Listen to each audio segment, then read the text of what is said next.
En primer lugar, es un placer tener aquí a Víctor Serrano, que es nutricionista clínico deportivo, el cual tiene la clínica en Cartagena. Es un placer que podamos hacer esta videoconferencia por aquí. Y nada, en segundo lugar, pues tenemos aquí a María, que también es una muy buena corredora, que intentará aportar pues, lo que ella pueda sobre temas nutricionales. A ver cómo va la charla. Genial, voy a intentar yo encargarme un poquito más de la parte técnica y vosotros, pues si queréis, comentéis vuestra experiencia. Yo os iré preguntando y ya pues expliquéis a los demás pues cómo lo hacéis vosotros y qué es lo que os funciona mejor, qué es lo que os funciona peor, pues para que todos cojamos un conocimiento de cada uno. Entonces, bueno, Vale. vamos a empezar primero. Yo siempre empiezo cuando doy una charla de nutrición, siempre empiezo comentando pues cuáles son los objetivos de la nutrición realmente en un deportista. En este caso de los corredores de media y larga distancia. Entonces, pues bueno, ¿por qué viene un deportista a una consulta de nutrición? Pues puede venir por varios motivos. Uno de ellos es la composición corporal. Pues muchos corredores tienen que mejorar su composición corporal. Es decir, en algunos casos pues tienen que rebajar un poco el peso, pues eliminando grasa corporal. En otros casos pues tienen que coger un poquito de peso ganando masa muscular. Entonces, uno de ellos sería mejorar la composición corporal para que esté en el peso óptimo para rendir lo mejor posible. Luego, rendimiento deportivo. Cuando nos alimentamos correctamente, habremos notado que nuestro rendimiento mejora un montón. Entonces, llevar un sistema nutricional equilibrado, adaptado a nuestros requerimientos energéticos en nuestro entrenamiento, pues es ideal para aguantar bien las competiciones. Luego, prevención de lesiones. Como comentaremos más adelante, pues es muy importante estar hidratado, aportar los electrolitos necesarios para que no nos den calambres, no nos den tirones, y con ello vamos a prevenir pues engarrotamientos y lesiones musculares. Y por último, la salud. Si nos alimentamos correctamente, pues podremos llegar a la vejez con una mejor calidad de vida. Entonces vamos a empezar hablando de la composición corporal. Cuando hablamos de composición corporal, nos estamos refiriendo a la grasa y al músculo. En el peso influyen muchos factores. Puede ser la masa muscular, puede ser la grasa, puede ser el agua. Hay muchos deportistas que dicen, quiero bajar de peso, pero ¿se escucha bien? Sí, Sí, perfecto. perfecto. Pues muchos deportistas pues dicen, quiero bajar de peso. Lo que tienen que bajar son niveles de grasa corporal. No hay que obsesionarse con el peso, porque influyen muchos factores. Pueden no perder peso, pero haber perdido grasa. Que no pierdas peso no quiere decir que no estés perdiendo grasa corporal, porque por otro lado puedes haber ganado algo de agua, puedes haber ganado algo de tejido muscular, en algunos casos puede haber incluso estreñimiento. Es decir, no hay que fijarse en el peso como indicador de los resultados. Entonces yo se lo explico a los deportistas en la consulta. Cuando viene un deportista a la consulta, lo primero que le hago es un estudio de la composición corporal. Tengo dos sistemas. Utilizo la bioimpedancia y la antropometría. En un deportista, el más preciso es la antropometría, ¿vale? Porque la antropometría incluye pues, la toma de pliegues, la toma de perímetros, y entonces le imprimo un documento donde aparece un gráfico que se llama somatocarta, ¿vale? La somatocarta es una especie de gráfico que indica en qué punto del gráfico tiene que quedarse el deportista. Normalmente, cuando le digo tienes que quedarte en este punto de la gráfica, significa que los mejores deportistas de ese deporte suelen estar en esa zona del área. Entonces, yo intento dejar a mis deportistas en el área seleccionada de la somatocarta. La bioimpedancia es otro sistema, es una máquina en la que se sube el deportista y a través de una corriente eléctrica pues puede determinar la masa muscular y la masa grasa. El problema de la bioimpedancia es que tiene muchos errores y puede distorsionar los resultados. Por ejemplo, si el deportista ha bebido mucha agua, pues le puede poner que tiene más masa muscular o que tiene menos grasa de la cuenta. Es decir, es mucho más fiable la antropometría para el deportista. Y en cuanto a los niveles de grasa también. Si el deportista tiene poca grasa, lo vamos a ver en los pliegues. Los pliegues es la medida de referencia para ver si está ganando o perdiendo grasa. Es la medida estándar, lo más preciso. Entonces, si un deportista tiene que ganar peso, ¿qué es lo que tendría que hacer? Tendría que consumir más calorías de las que necesita. Y dentro de eso, pues tiene que estar equilibrada la nutrición. Si tiene que ganar masa muscular, aparte de hacer un entrenamiento de hipertrofia y de fuerza, en combinación con el ejercicio aeróbico, pues debería de tomar suficientes proteínas, suficientes hidratos de carbono y grasas las justas, porque lo que no queremos es coger grasa corporal. Si el deportista tiene que perder peso, lo que tiene que hacer es una restricción calórica. Tiene que comer menos calorías de las que necesita, pero dentro de eso tiene que tomar los suficientes hidratos de carbono y las suficientes proteínas para aguantar bien los entrenamientos y para que se recupere correctamente. En vuestro caso, por ejemplo, cuando vosotros ahora mismo estáis en la fase de perder grasa o en la de mantenimiento. Vale. Bueno, yo en mantenimiento, la verdad, no preveo ahora mismo perder grasa. A mí me gusta alimentarme bien, pero tampoco me obsesiona mucho el peso, ni, como has dicho, ¿no? El peso no es un indicativo de cómo está, mejor la grasa y tal, pero de momento estoy en mantenimiento, no estoy en pérdida de grasa. Sí, yo Exactamente. igual, sin mantenimiento. ¿Y las veces, habéis hecho alguna vez alguna restricción calórica para perder grasa? ¿O siempre habéis estado en este peso en el que estáis ahora? Nada. No, bueno, sí, yo sí he hecho en alguna ocasión a lo mejor alguna restricción calórica para llegar un poco más recortada de grasa a alguna competición o algo, pero en este momento no, vamos, no estoy, como te digo, haciendo nada, Ah, pero sí lo he hecho en algún momento. ahora sería un Y no siempre mantenimiento, se más o menos. mantiene el peso. Sí, pero Exactamente. no siempre se mantiene el peso. La verdad que con el entrenamiento siempre me mantengo más o menos igual, pero siempre que puedo realizar pues entrenamiento de series, mi entrenamiento normal, ¿no? Ahora con esto del confinamiento pues Más está complicado. siendo un poco diferente, pero realmente la verdad ni me peso, así no, no hay susto. Así no exista. Bueno, más o menos vas Es, viendo un poquito que te va manteniendo y no hay problema. sí, En tu eso caso, sí. Alberto, por ejemplo, has llegado a hacer alguna restricción calórica? Sí, bueno, antes de una competición muy importante, lógicamente la semana antes ni 2 semanas antes no, pero con un adecuado tiempo sí que la he hecho para llegar lo más fino posible, ¿no? A la competición objetivo que tú planteas durante toda tu temporada para hacer el mejor resultado posible. Exactamente. Cuando un deportista viene a la consulta, aparte de la prueba de la composición corporal, es decir, del estudio antropométrico, le hago otra prueba que se llama calorimetría indirecta. ¿Conocéis esa prueba? ¿Habéis oído hablar de esa prueba alguna vez? No, No, Pues mirar, la calorimetría indirecta es una prueba, no se suele hacer mucho. Es decir, normalmente el metabolismo basal, los nutricionistas lo suelen calcular con la fórmula tradicional. Hay varias fórmulas que determinan tu metabolismo basal, pero el problema de las fórmulas es que son estimaciones, no es preciso. Entonces, para ello yo utilizo otro sistema que se llama calorimetría indirecta. La calorimetría indirecta consiste, el paciente se pone una máscara y a través del consumo de oxígeno, pues podemos ver si tiene un metabolismo rápido o tiene un metabolismo lento.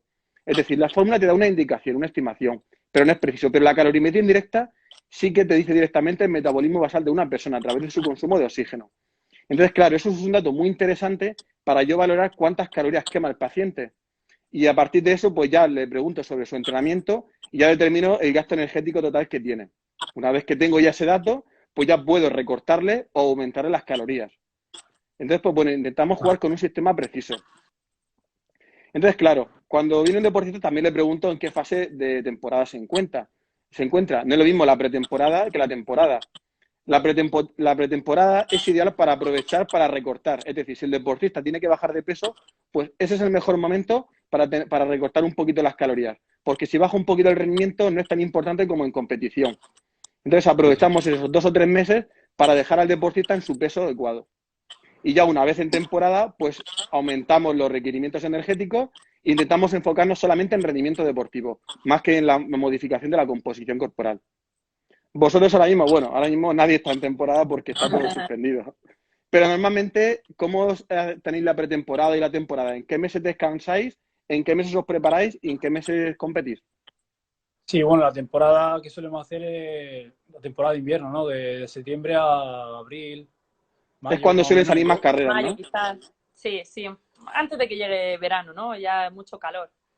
En verano para salir, claro, hay que tener cuidado porque la deshidratación es Sí, muy importante. sí. Bueno, habría Entonces, en vez, alguna carrera de pista o de montaña, depende de cada uno lo que haga, pero sí que la temporada se pararía más o menos por mayo, junio como mucho. y en verano, pues el descanso, ¿no? Es decir, normalmente agosto, julio, más o menos soléis descansar, ¿no? O también ya hay Bueno, alguna carrera no por ahí. descansamos, no descansamos, lo que descansamos es más de competir, Exacto. Seguís no, más entrenando, que de pero más entrenar, light. ¿no? Que- Exacto.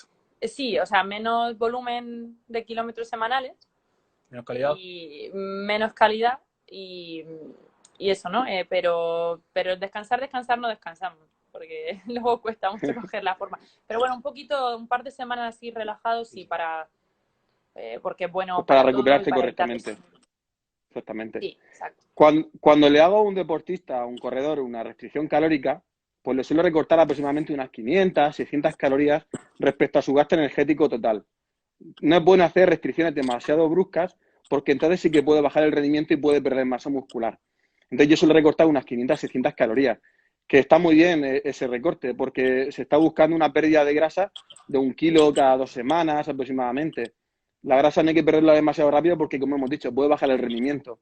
Entonces, pues yo intento aportarle proteínas en cantidades de 1,2, 1,8 gramos por kilo de peso al día, que son las recomendaciones científicas que han demostrado pues, mantener la masa muscular durante periodos de restricción calórica. Pero también intento aportarle carbohidratos entre 4 y 6 gramos por kilo de peso al día. Es muy importante la ingesta de hidratos de carbono. Muchos deportistas lo que hacen es, cuando quieren perder peso, quieren perder grasa, la eliminan. Pero lo que no se dan cuenta es que los hidratos de carbono son la principal fuente de energía durante los entrenamientos. Cuando corremos, utilizamos 2 fuentes de energía, la grasa y el glucógeno muscular. Si aumentamos la intensidad, estamos tirando más de glucógeno muscular que de grasa. Entonces es muy importante aportar hidratos de carbono porque es la energía limitante. Una vez que agotamos los depósitos de glucógeno muscular, vamos a tirar, aparte de la grasa, del tejido proteico. Es decir, vamos a catabolizar masa muscular. Entonces, pues un mínimo de hidratos de carbono tenemos que aportar. De todas formas, hay que ir jugando con los entrenamientos para ver cuál es la dosis óptima. Pero según las recomendaciones científicas, pues entre 4 y 6 gramos por kilo de peso al día es lo suficiente. Y dentro de esa restricción calórica intento poner una ingesta de grasa baja, entre 1 o 2 gramos por kilo de peso al día. Y sería un sistema nutricional alto en proteínas, moderado en hidratos de carbono y bajo en grasas. Eso cuando estamos haciendo una restricción calórica. Luego, cuando estamos en temporada y el objetivo es aumentar el rendimiento deportivo, lo que tenemos que hacer es aumentar la ingesta de hidratos de carbono, que puede llegar entre 6 y 12 gramos de hidratos de carbono al día. Depende de los entrenamientos que haga el deportista. Y la grasa, pues bueno, también podríamos aumentarlo un poquito, pero tampoco mucho. Podríamos aumentarlo entre 2 o 3 gramos por kilo de peso al día. Entonces, pues bueno, son datos que en realidad me sirven a mí para saber cuántas calorías tengo que ponerle, pero que bueno, que lo comento aquí porque también es interesante saber con qué cantidades estamos jugando. De todas formas, aunque yo hable de datos, lo más importante es ver los resultados en consulta. Es decir, yo puedo ponerle una restricción calórica a un paciente de X calorías y con X cantidad de macronutrientes, pero yo la voy cambiando conforme veo los resultados. Si el paciente va perdiendo grasa, pero va manteniendo su masa muscular, pues mantenemos esas calorías. Pero si no va al ritmo de pérdida de grasa que tiene que bajar, pues lo que hago es modificar la dieta, ya sea bajando o subiendo calorías. Entonces, pues bueno, vamos a hablar un poquito del antes y durante la...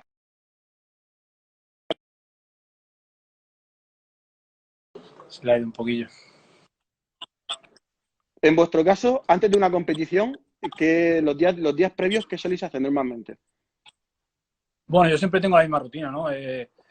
Si la carrera es importante, si no, no. Si la carrera es importante, lunes, martes y miércoles hago una descarga de hidratos y hago una carga de proteínas, digamos, y luego miércoles, jueves y viernes ya realizo la carga de hidratos. Genial, perfecto. Es decir, haces primero una descarga de glucógeno y luego Exacto. una carga para que tus músculos retengan más glucógeno de lo normal y con ello ir con más energía. Y en tu caso, por ejemplo, María. Y yo más o menos igual, sobre todo, quizá no me fijo tanto los primeros días de la semana, pero ya 2 o 3 días antes de la carrera, y depende de la distancia que sea o de lo importante que sea la carrera, sí que tomo bastante hidrato de carbono, que es lo que mi cuerpo necesita, que si no, no puede tirar. Entonces, por lo menos 2 días antes ya voy metiendo bastante hidratos de carbono, y la noche antes de correr también ceno bastante hidratos de carbono, pasta o arroz, fundamentalmente. Exactamente. La carga de hidratos de carbono hay varias formas de hacerla.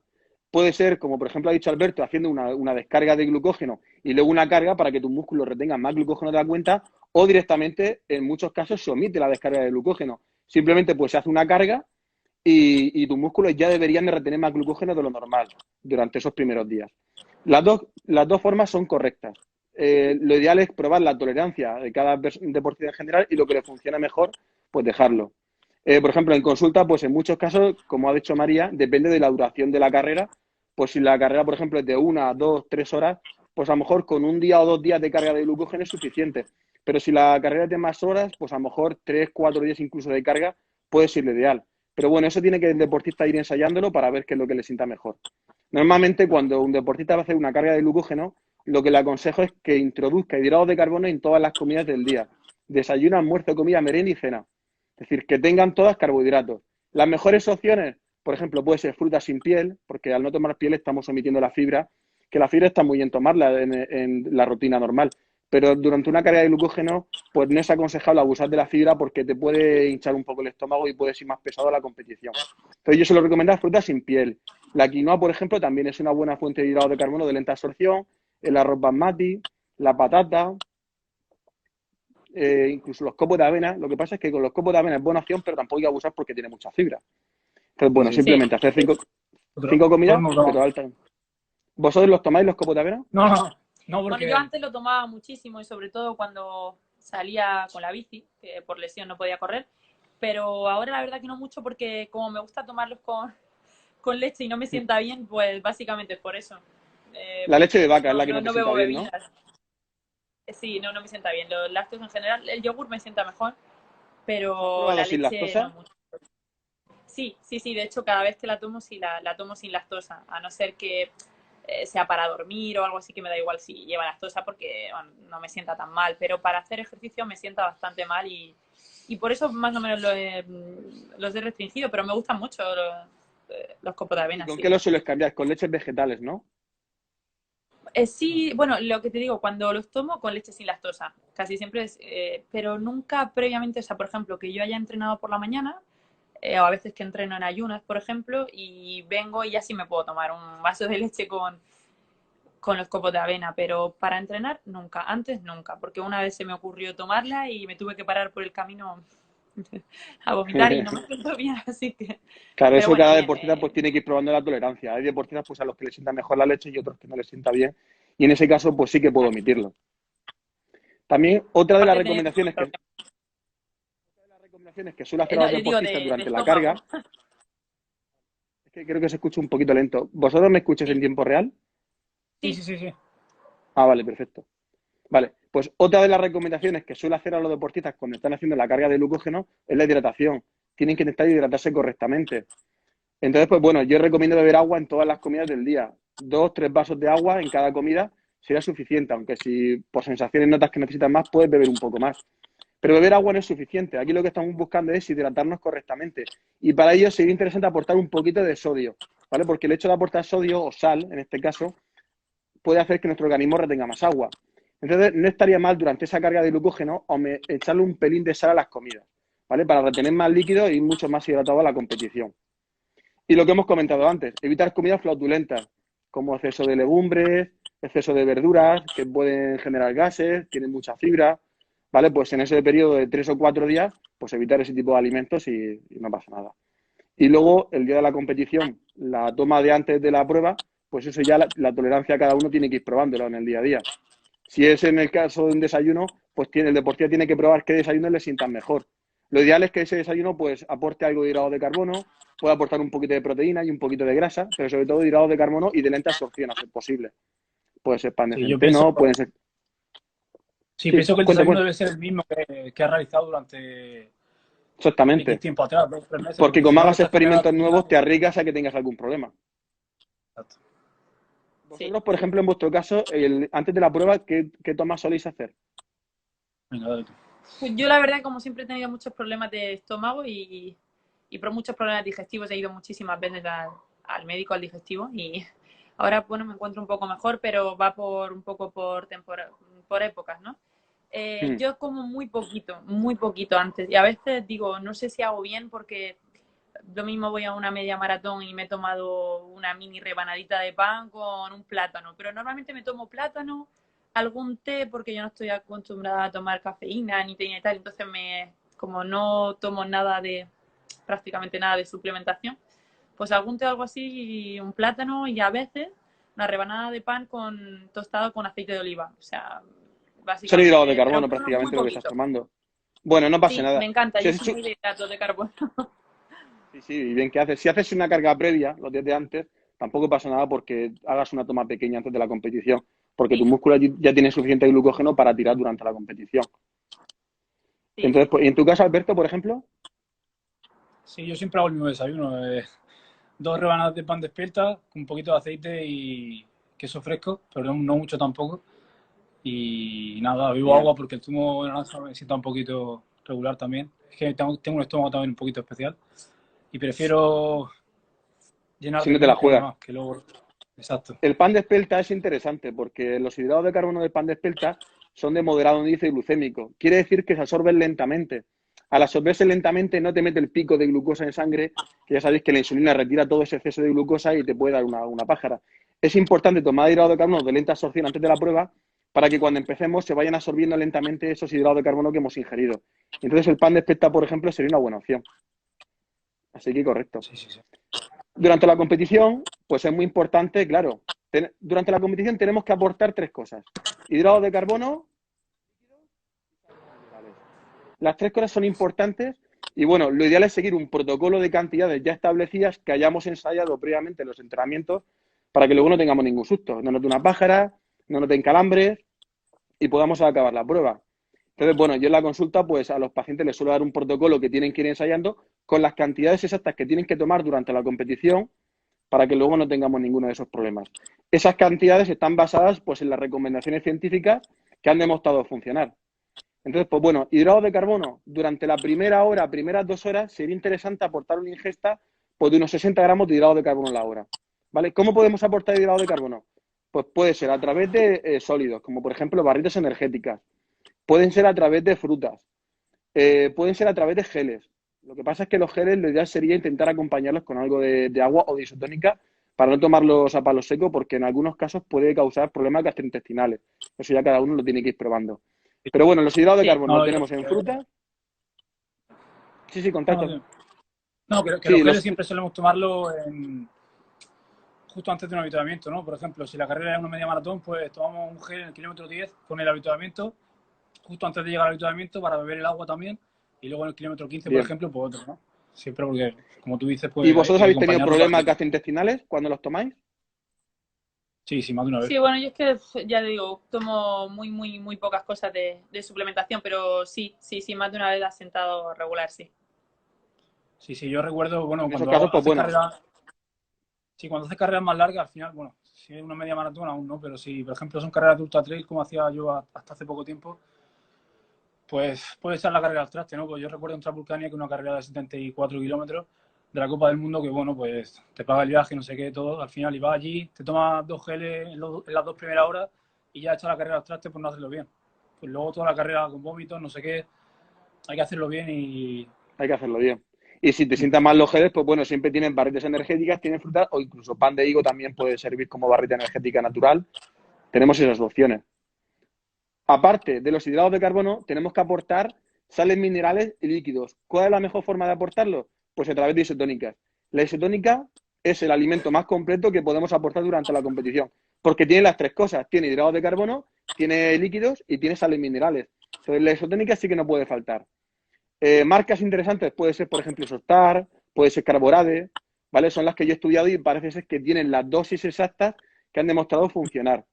Carborade es más difícil de encontrar, se suele encontrar por internet y es bastante económica. Y Sostar es un poco más cara, pero suele estar más en los establecimientos. Las 2 opciones son muy buenas. Entonces yo suelo recomendar las 2. Isotónica, pues bueno, yo en el protocolo que le doy a los deportistas les pongo qué cantidad tienen que tomar de isotónica la hora, a partir de las 2 primeras horas y después de las 2 primeras horas. Y luego, muy importante, las pastillas de sales minerales. ¿Vosotros consumís pastillas de sales minerales? No, la verdad que no. Porque tú me has dicho, María, que suplementos no sueles tomar mucho. La verdad que no. Y sé que a lo mejor debería tomar un poco de más sodio, como dicen, más sal, porque soy muy enemiga de la sal. Pero no, bueno, no tomo nada de esto de sal y mineral, la verdad. ¿En tu caso, Alberto? En carreras largas antes sí, pero me sentaban mal las pastillas de sal. También me daban como un poquito de arcada, ¿Pero pero son sales minerales o solo llevan sal? son sales minerales. Bueno, que ya no las tomo hace un par de años que no hago carreras tan largas, pero eran sales minerales, sí, sí. Prefiero Por tomarlas en ejemplo, isotónicas. la isotónica, bueno, las pastillas son como un extra. Si vas bien sin las pastillas, pero tomas isotónica, pues lo mismo no es necesario recurrir.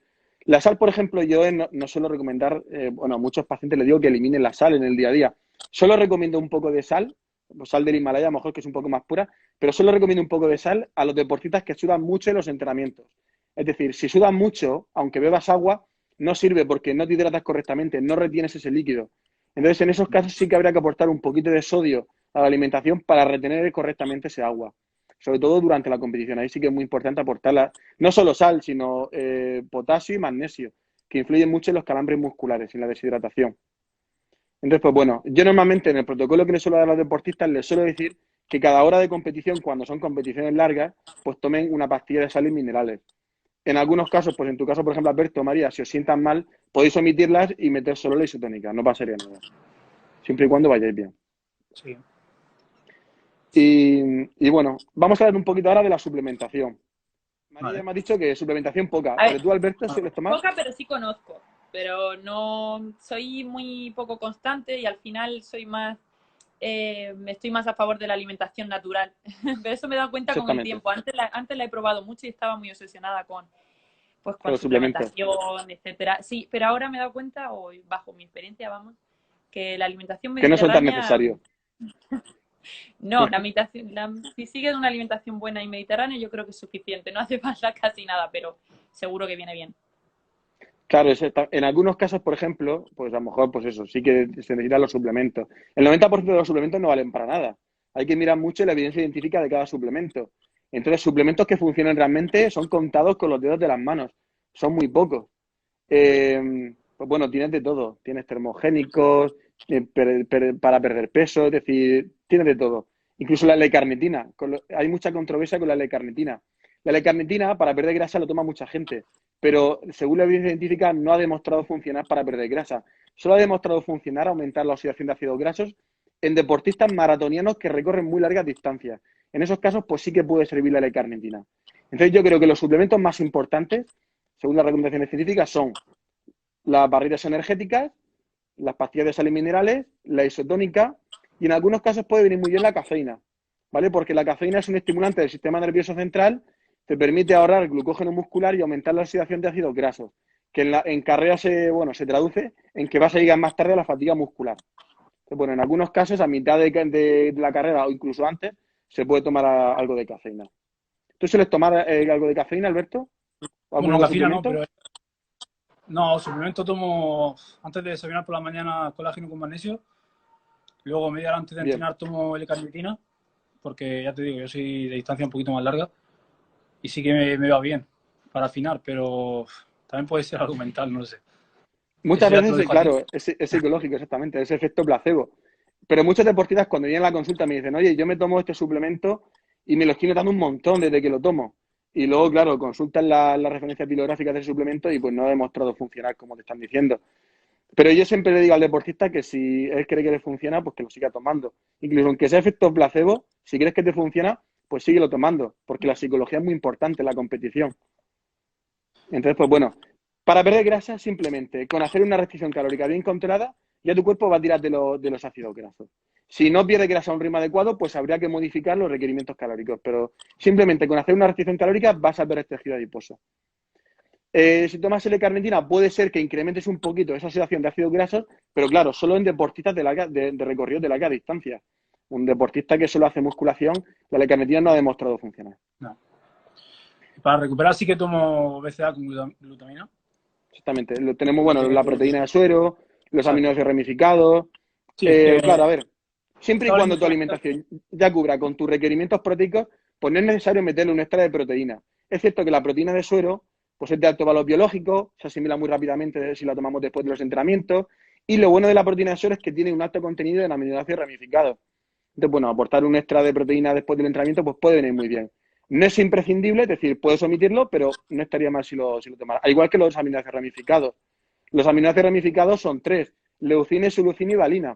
Y el más importante es la leucina, porque es el aminoácido clave que ha demostrado incrementar la síntesis proteica. Pero claro, la proteína de soya tiene aminoácidos ramificados. No es necesario meterle un extra de aminoácidos ramificados. También se puede omitir.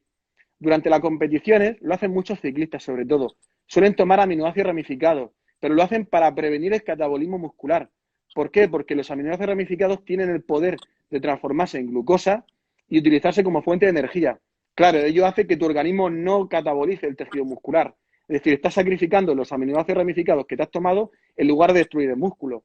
En esos casos puede funcionar, pero lo que he dicho antes, siempre que tomes los hidratos de carbono necesarios, no te va a faltar glucógeno muscular y no vas a llegar a ese nivel de destruir masa muscular.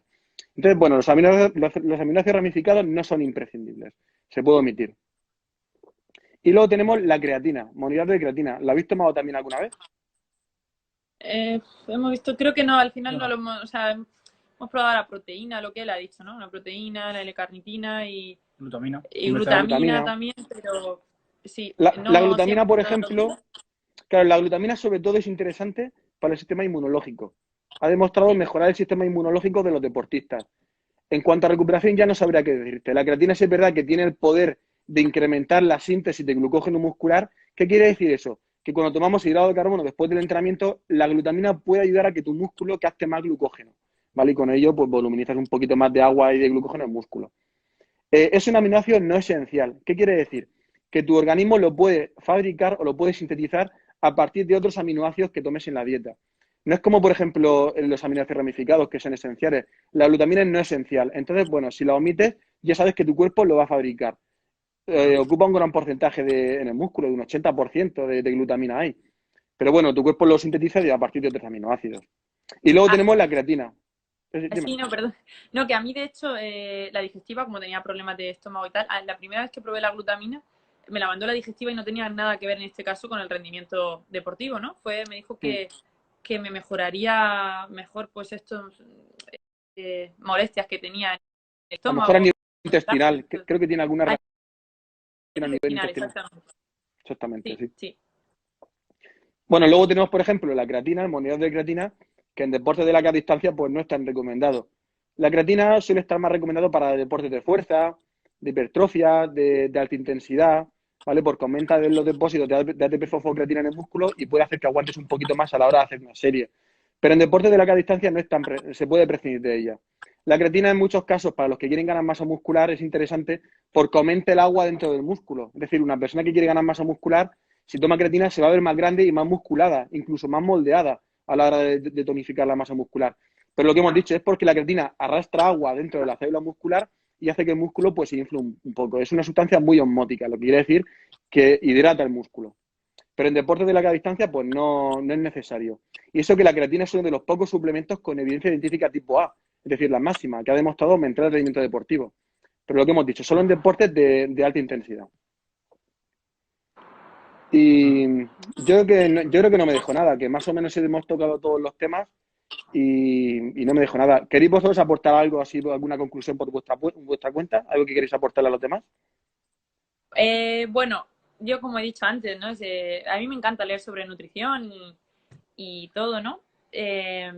Yo recomiendo a la gente que en general, ¿no? Tanto haga más, menos deporte, que se alimente bien de forma variada, que no se obsesionen excesivamente con es que no puedo tomar hidratos de carbono, no puedo. Yo soy partidaria de incluir hidratos de carbono siempre, incluso, hombre, evidentemente, como tú has dicho, ¿no? Si con una pérdida de grasa, pues a lo mejor lo reduciría por la noche, pero yo lo necesito para mi estado mental y físico. Y centrarse en comer variados, frutas, verduras, o sea, la alimentación de toda la vida. Y como has comentado antes, también intentando ver lo que a cada uno le sienta mejor o peor, sobre todo en el momento del rendimiento deportivo, si tienes algo a la vista. Pero generalmente alimentación variada y sobre todo alimentación de toda la vida. Los hidratos de Nos carbono, quieren engañar ya de muchos sitios para claro, lo que está diciéndonos claro que es que los hidratos de carbono hay mucha tendencia a eliminarlos, a omitirlos. Hay personas que quieren perder peso rápidamente, eliminan los hidratos de carbono.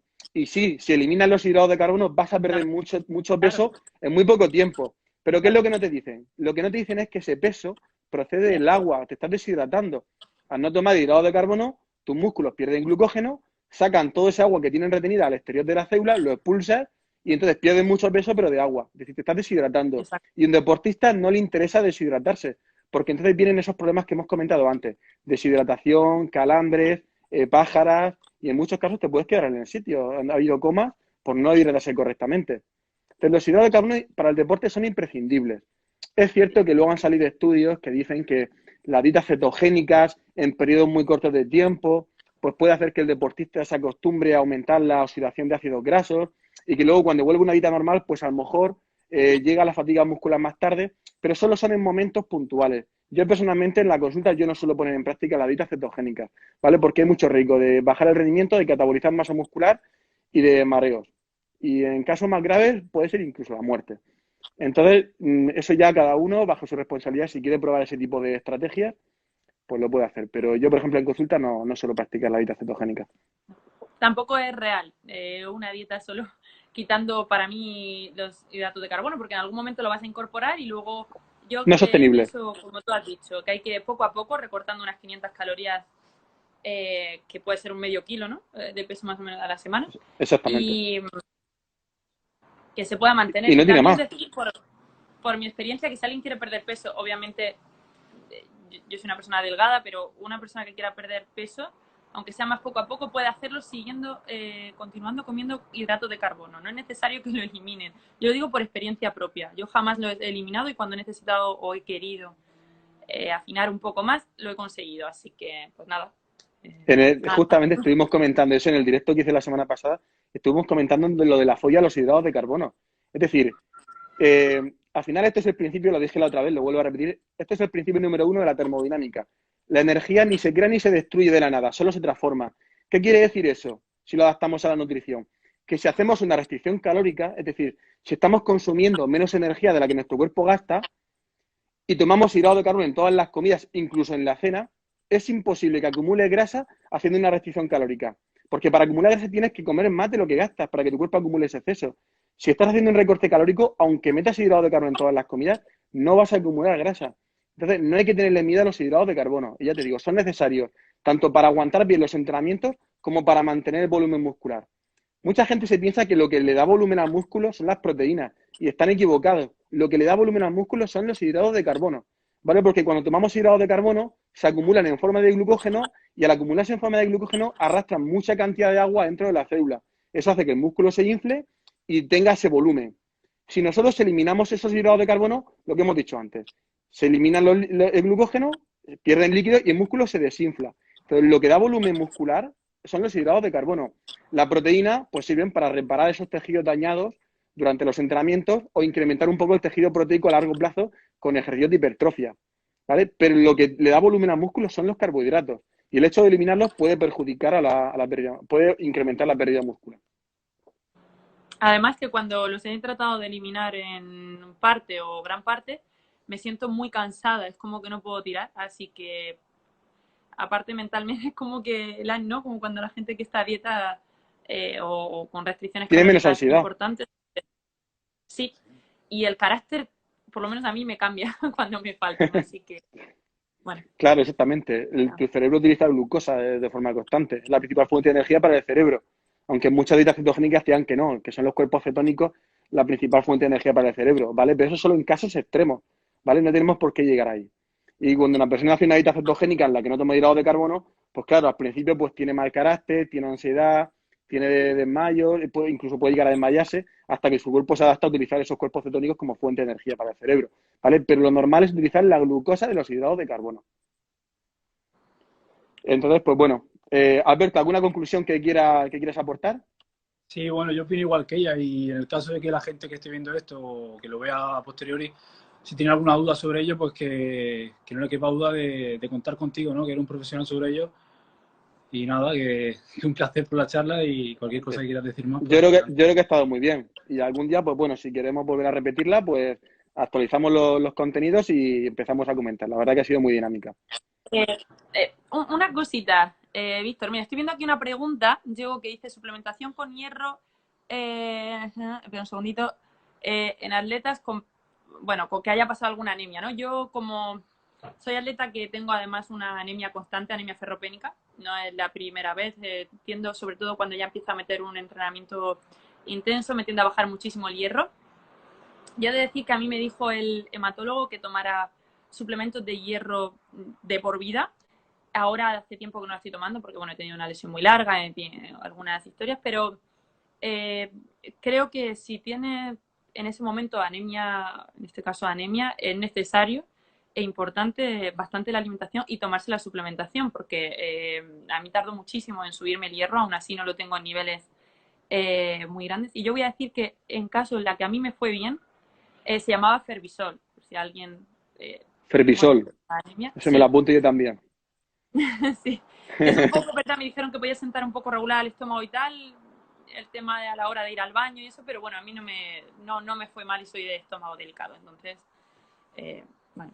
¿Sueles También, combinar también, cuando tomas el hierro, lo combinas con vitamina C o lo sí, sueles tomar suelto? Sí.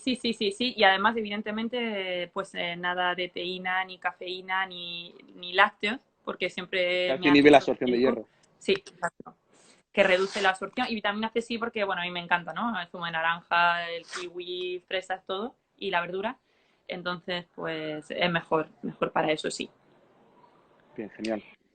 Y nada. Pues sí. La verdad que has hecho bien metiendo el tema de la anemia ferropénica porque ha sido uno de los casos más importantes en el deportista, que baja el rendimiento y eso, claro, hay que solucionarlo. Hay que hacer analíticas periódicas y en el caso de tenerlo, pues como has dicho, un suplemento de hierro. Yo siempre Sí, digo que se lo pauta el médico el suplemento de hierro y ya en la consulta pues vamos introduciendo pues los alimentos ricos en hierro pues junto con vitamina C y eliminando los lácteos o el calcio en esas comidas. sí. Y que tome muchas almejas, muchos mejillones, almejas, todo lo que tenga Berberecho, hierro. sardina, Exacto, todo eso tiene. sí, que siempre nos creemos que es lenteja solo y no. Exacto. Y es que Y mejor se nada. asimila es el hierro de origen animal. Sí, en las carnes rojas, ¿no? Bueno, en fin, los hígados, todo esto. Sí, la verdad que sí. Aún así, pues bueno, combinarlo como hemos dicho con vitamina C, puede ser un chorro de limón, puede ser fresas, puede ser kiwi, puede ser naranja. Y de postre, en lugar de un yogur que tiene calcio, en esa comida pues metemos la fruta con la vitamina C. Y ya lo tenemos todo cubierto.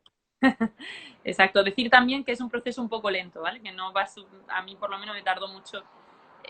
Yo tenía la hemoglobina en 8 y me tardó muchísimo en subir a unos niveles normales, pero que se consigue poco a poco y sobre todo las mujeres que tenemos que tener un poco más control por el tema de las reglas, de la pérdida de sangre y tal. Pero vamos, que es cuestión que es importante tenerlo en cuenta, que baja mucho el rendimiento. Yo recuerdo que Exactamente. cuando con la anemia, es que no podía, es que me cansaba, es que no podía. Entonces, pues nada, Pues nada, alimentar bien. pues genial. ¿Algo más que queréis aportar, algo que tengáis ahí en mente? O yo creo que ya hemos cubierto todos los temas. No, yo quiero decir una cosa, no tiene nada que ver, pero bueno, sí tiene que ver, ¿no? Pero quiero decir a la gente que se obsesiona con ahora hay una moda que hay que hacer deporte y que no se puede comer nada de frito, nada de grasa, nada de tal, porque todo es malo, porque no se puede comer pizza, porque yo quiero decir que a mí me encanta la alimentación sana, me obsesiona mucho leer sobre alimentación, nutrirme bien, pero considero bastante importante para todo el mundo, corredores y todo, tomarse caprichos de vez en cuando. En forma de lo que sea, aunque sea un alimento que no sea bueno, ¿no?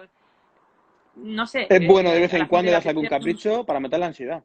y es que si no, pienso que no es mantenible en el tiempo estar todo el día con restricciones o una dieta exactamente igual. A mí me encanta comer bien, pero de vez en cuando, oye, me apetece un postre o me apetece, De vez en cuando hay yo que qué salir sé. de tapas, que ahí en Almería se come muy bien. Que yo tengo una Eso, casa ahí en Almería y voy mucho allí y sé que se tapea muy bien. sí, exactamente. Tienes razón. Lo que a cada uno le guste, que además sienta muy bien y no influye para nada en el peso ni en el aspecto físico, ¿eh? Lo digo por experiencia.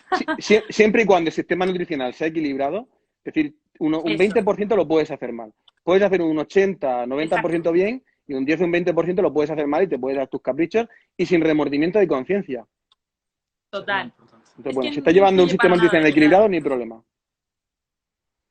Exacto. Y Así que, nada más. pues bueno, espero que os haya gustado a todos, que haya sido útil estos conocimientos. Yo creo que ha sido dinámico y hemos compartido cada uno nuestro punto de vista. Y, y nada, pues seguro que al final volvemos a repetir una charla de este tipo. Súper. Gracias. Un Así que placer. bueno, María, Un Alberto, placer. encantado.